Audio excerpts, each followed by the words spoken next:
given morning, there's a crisis. And people's lives are at stake. God forbid another 9/11. Can you imagine Mamdani in the seat? Yeah, I could. He'd be cheering. It's another problem. But can you imagine that? No. That was radio host Sid Rosenberg and former New York Governor Andrew Cuomo making the claim that Zohran Mamdani would celebrate another September 11th. This disgusting conversation has been making the rounds, and now finally Democrats are chiming in, not only denouncing Islamophobia, which is a big deal on its own, but they're also kind of defending Zohran Mamdani. And like coming from the Democrats, that feels huge. So here's the exchange again. He said, God forbid another 9/11. That was Cuomo. Can you imagine Mamdani in the seat?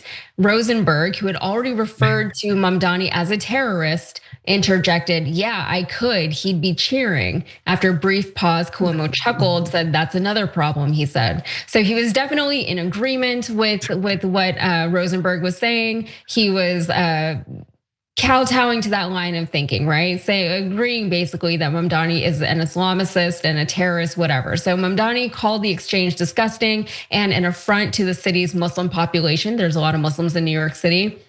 He said, we're talking about a radio show host who's described me as an animal, who's called me a terrorist. We're speaking about a former governor who in his final moments in public life is engaging in rhetoric that is not only Islamophobic, not only racist, is also disgusting, and is his final closing argument with less than 2 weeks before Election Day. Even further, Cuomo did not denounce Sid Rosenberg's comments. Instead, he stressed that they were not his words. He said, that's the host, go talk to the host. So he never said, maybe he shouldn't have said that. That's all he had to do. That's all he had to say. And Sid proudly confirmed that those were his words. He wrote this on X. He said, hey, Brad Lander, Jimmy Van Brammer, and the rest of you losers blaming Andrew Cuomo for my comments. How about coming at me? Andrew didn't say that Zohran Mamdani would be cheering if God forbid we experience another 9/11. I said it, not Andrew, cowards. Now, Democrats, even ones who have criticized Mamdani in the past, have spoken out about all of these ugly attacks against him.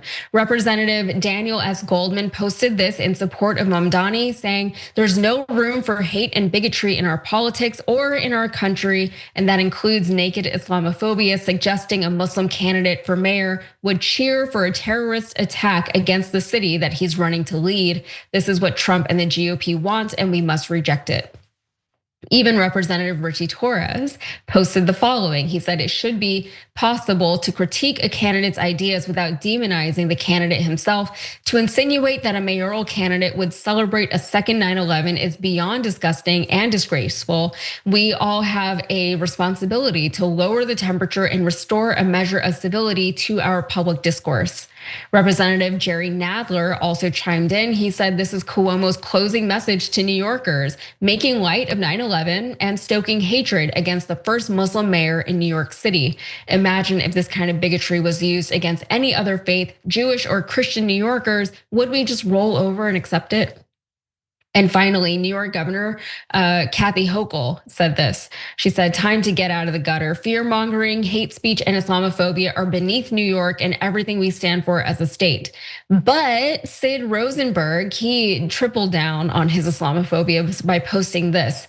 He said, so Representative Richie Torres, Jerry Nadler, all these people, all upset with a comment that I made while cowardly attributing it to Cuomo. I'll be sure to invite all of you to Hug a Terrorist Day hosted by Zohran Mamdani.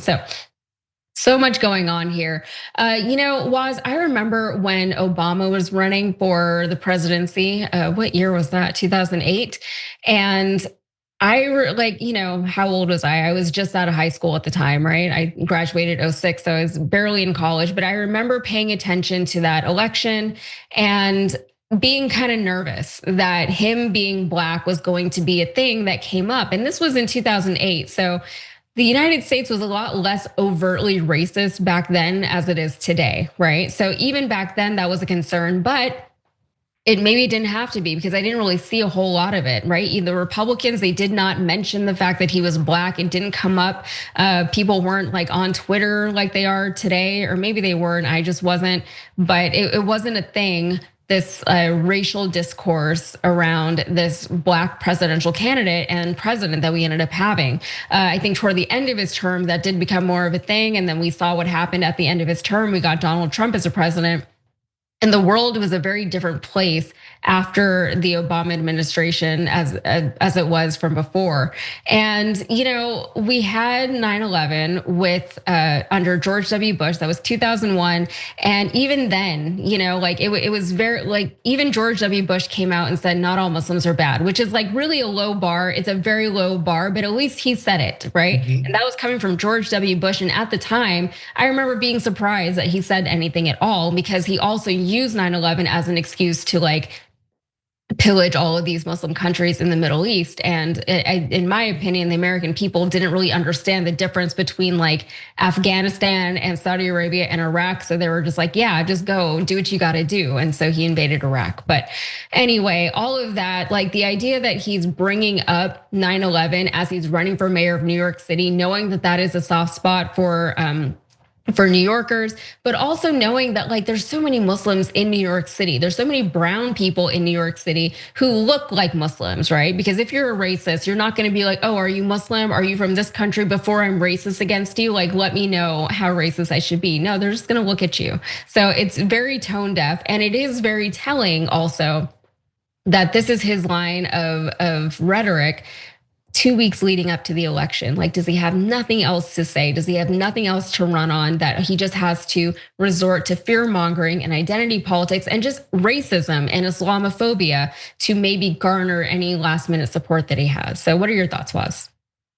It's just striking how permissive we are of Islamophobia, as opposed to other forms of bigotry. Like, like if somebody went on a show where the guy was like, Big Waz is a, big nose, watermelon loving, fried chicken eating, whatever, like lazy, all of that. Like people would just be like, bro, like this is unacceptable. And like, you're an idiot, you're a clown, and you can't be taken seriously. Or similarly, somebody went on a show, or Zohran, God forbid, went on a show where people were making the most vile commentary about Jewish people.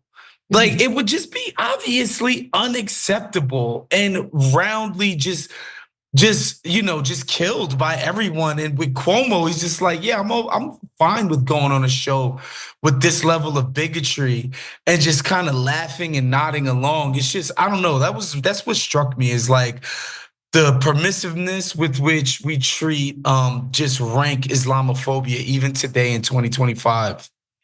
Yeah, I do think that there is a coalition between like the Jewish people and then the Christians, especially like the Christian nationalists, because like they have belief systems that kind of coincide with each other.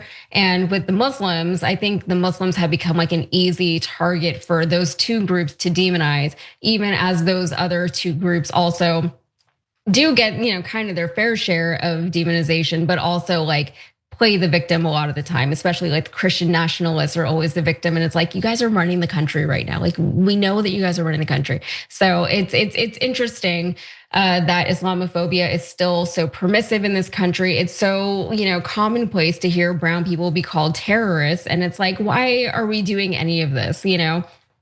It's so lazy. I think racism, anybody who is racist, I think is just like low intelligence, right? Because like you can't conceptualize of the idea of people being also, people. Zohran is Indian and not like, I don't know, Saudi. They're not smart. They're not smart people.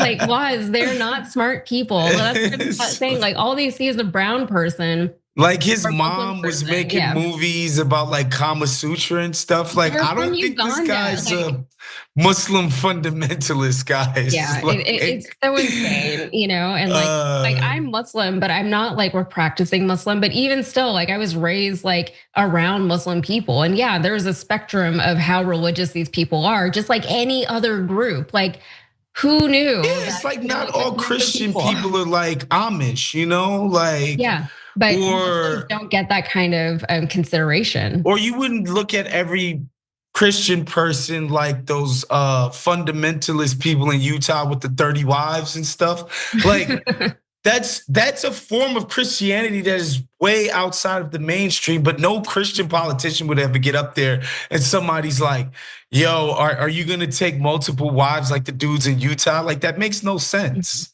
Yeah, I mean, you don't even have to go that extreme though. Like even like in regular American cities and suburbs across America, smaller towns, you tend to see more of it, but just regular everyday Christians who identify as everyday whatever Christians, like not even like any specific extremist denominations or anything like that, but they do have ideas about the world and the country and what it should be that would be considered dangerous to certain people who fall outside of the parameters that they've set and outside of their set of beliefs. And I live in Texas. Like there's so many of these people here that I live around who believe that people like me are lesser than, or who believe that people like me shouldn't have a voice or shouldn't be in office in government or anything like that. And that's just like a thing that nobody really talks about as being extremist. There's no word for it, like Islam, like you're an Islamist person, like there's no derogatory thing to call these people. You can't just like call them a terrorist,